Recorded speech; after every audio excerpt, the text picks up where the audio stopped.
যখনই মুক্তি দেয়া হচ্ছে সিনেমা, তখনই লাগছে আগুন, হচ্ছে দাঙ্গা, আবার প্রাণ হারিয়েছেন গোটা একটা সেন্সর বোর্ডের সদস্যরাও। হরর বা ভৌতিক গল্পের সিনেমা তো অনেক হয়েছে, কিন্তু এই সিনেমাটি নির্মাণের পর বাস্তবে যা ঘটেছে তা অনেকের কাছেই অবিশ্বাস্য কিংবা অলৌকিক।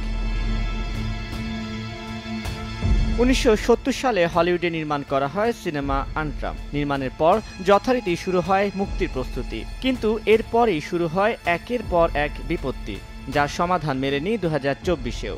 নির্মাণের পর সেন্সরে যায় আন্ট্রাম, জমা দেয়া হয় বিভিন্ন চলচ্চিত্র উৎসবেও, কিন্তু অজ্ঞাত কারণে সিনেমাটি দেখার পর সেন্সর বোর্ডের সদস্যরাই প্রাণ হারান একের পর এক।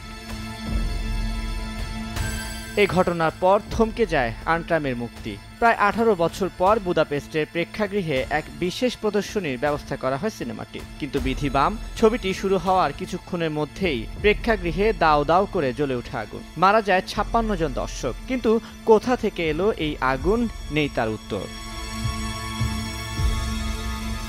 ফের বন্ধ হয়ে যায় আন্ট্রামের মুক্তির প্রক্রিয়া। 5 বছর পর তোড়জোড় করে ক্যালিফোর্নিয়ায় নতুনভাবে মুক্তি দেওয়া হয় সিনেমাটি, কিন্তু অভিশাপ এখানেও। সিনেমা শুরু হতে না হতেই দর্শকদের মধ্যে লেগে যায় দাঙ্গা। সে দাঙ্গায় প্রাণ হারান 30 জন। এরপর থেকেই সবাই বলতে লাগলো আন্ট্রাম মানেই অভিশাপ।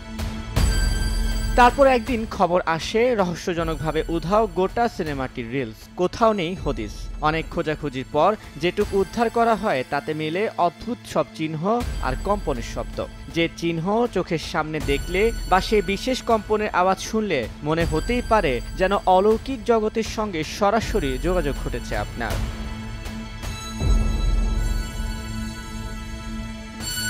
70 থেকে 24 কেটেছে 54 বছর, কিন্তু এত বছরেও অভিশপ্তের তকমা থেকে বের হতে পারেনি আন্ট্রাম।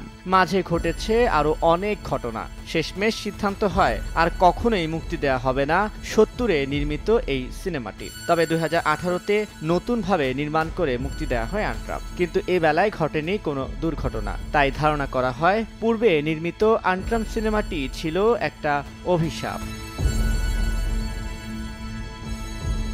তানভীর হাসান, সময় সংবাদ।